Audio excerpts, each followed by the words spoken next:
Donc Seb, tu vas nous parler de un certain manga, d'un certain Boichi. C'est qui Boichi ? C'est quoi Origin ? Oula. Boichi, alors c'est un mangaka coréen sulfureux, je dirais, qui revient justement en 2016, parce que la série date de 2016, avec une nouvelle œuvre qui pousse une nouvelle fois, on va dire, tous les potards à fond. Genre, c'est toujours tout à fond avec lui, que ce soit le dessin, l'histoire et tout, il faut que ce soit toujours à fond. Donc on le connaît surtout pour Sunken Rock. Toi, tu avais lu... Non, j'ai pas lu Sunken Rock. C'était quoi ? C'est Dr. Stone. Mais là, il était que dessinateur dessus. Voilà, il était que dessinateur. Bon... Son style est vraiment reconnaissable. Là, il revient avec Origin, qui est une histoire mêlant action et science-fiction. C'est saupoudré, on va dire, de comment on pourrait dire, de corps musculeux, une musculature osée, à fond, quoi. Et là, on va dire généreuse, et que justement, nous profitons de la sortie du 4e tome. Le 13 mars dernier, donc chez Pika, pour vous en livrer une critique un peu plus aboutie. Alors effectivement, l'histoire est pour le moins originale, d'après ce que tu me disais hors antenne. Effectivement, Tokyo, 2048, Origin est l'un des quelques robots androïdes ultra perfectionnés, construits par un scientifique qu'on appelle père, et une scientifique qu'on appelle mère aussi. Tiens donc. C'est important. Oui. Il tente désormais de vivre dans le monde des humains, et avec la devise mener une vie convenable, qui sont en fait les derniers mots prononcés par justement père avant de mourir dans un incendie déclenché par l'AEE, qui est l'Asia Europe Express and Energy, qui est en fait un énorme conglomérat, la plus grosse industrie. Voilà. La grosse corporation dystopique. Exactement, c'est la plus grosse que la Terre n'ait jamais connue. Donc voilà, c'est le top. Mais en voulant mener une vie convenable et protéger les humains, Origin se retrouve à détruire un de ses robots frères, qu'il appellera frère, ce qui attisera la vengeance d'un grand méchant robot. Voilà. Qui semble... Le mec qui ne veut pas spoiler aujourd'hui. Voilà. Non mais voilà, je préfère, voilà, et qui semble être le seul à avoir, ça on apprend très vite, acquis une émotion et un moi. Donc rappelle, le moi, c'est ce qui assure l'équilibre de nos pulsions, et c'est un peu notre personnalité qui, on va dire, permet la conscientisation du monde qui nous entoure. Et donc c'est tout un programme sur le plan thématique, ça m'a l'air fort intéressant, mais du coup est-ce que c'est bien ? Eh bien déjà on va parler du style de Boichi, parce que vraiment c'est on aime ou on déteste.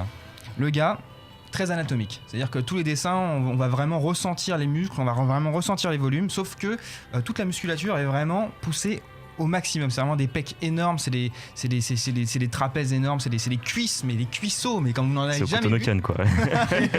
Non mais c'est clair. Street Fighter 6. Ou Street, voilà exactement. La suite, je vais un peu trop loin là. Et justement, ce qui est bien, c'est dans son trait, on ressent le volume à chaque fois, et c'est quand même assez agréable de voir une personne qui maîtrise autant le volume, et notamment, soit le trait ou ce qu'on va appeler les highlights, toutes ces réflexions qui permettent de voir la lisière d'un volume plutôt rond. On retrouve aussi le style de Boichi dans les plongées sur les décolletés, des plans Boichi being Boichi. Ah ouais, non mais c'est ça, c'est mais bon. Des plans sur des culs, voilà, c'est que des persos qui sont que ce soit les mecs ou les nanas, c'est que des persos qui sont ultra bien foutus. Ça peut vraiment déranger, ce que je comprends vraiment, mais une fois qu'on est rentré dedans, qu'on est passé outre, ça s'accepte. Le découpage est clair, efficace, c'est toujours lisible. Le passage d'une case à une autre pour les actions de combat sont littéralement majestueuses. On s'y perd jamais, et c'est ça qui est vraiment bien, je trouve, avec le style de Boichi, c'est que justement, eh bien, dans les combats qu'il dessine, on a toujours vraiment les tenants et les aboutissants du combat. On sait d'où viennent les personnages, où ils arrivent, qu'est-ce qui se passe. Évidemment, on a l'utilisation d'un être dans les thématiques qui n'a pas de sentiment, un robot, qui est donc Origin, je rappelle, contrairement à Violet, évidemment, faut pas confondre. On en parlera tout à l'heure. On en parlera tout à l'heure. Et puisque là, justement, on a un vrai robot, on peut critiquer l'humain à travers le prisme du robot. Donc ça, c'est quand même pas mal.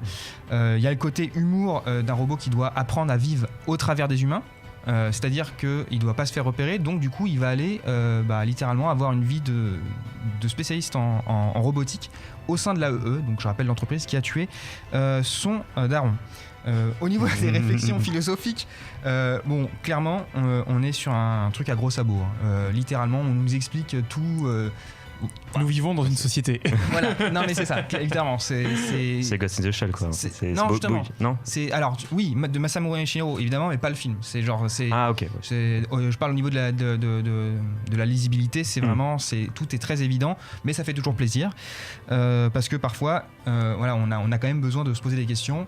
On sait clair qu'il y a des moments où on a l'impression que c'est un peu cynique. Et au final, c'est un manga qui est, en termes de violence, assez jubilatoire, faut pas se le cacher, froide parfois, loufoque, dans une histoire de SF qui demande à être explorée, exploitée. Et ces 4 premiers tomes en fait permettent de vraiment poser l'histoire pour bien comprendre les bases et avoir le premier grand arc du grand méchant robot. Ouais, on se dirige vers un récit au long cours peut-être. Peut-être.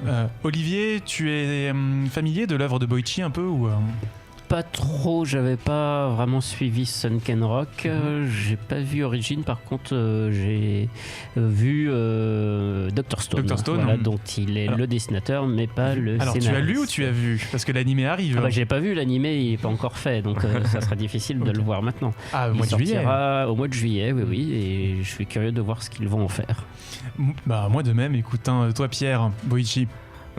Comme je dis, pour moi Boichi c'est que Dr. Stone et encore il avait pas écrit, donc je suis pas familier avec tout ce qu'il a fait dans Sunken Rock. T'es pas familier avec l'auteur, t'es familier avec l'illustrateur. Okay. Enfin, même si j'ai pu en voir des images, bien entendu on m'a montré et, je sais pas si ça sera mon genre de délire, mais pourquoi pas tenter un de ces 4 hein.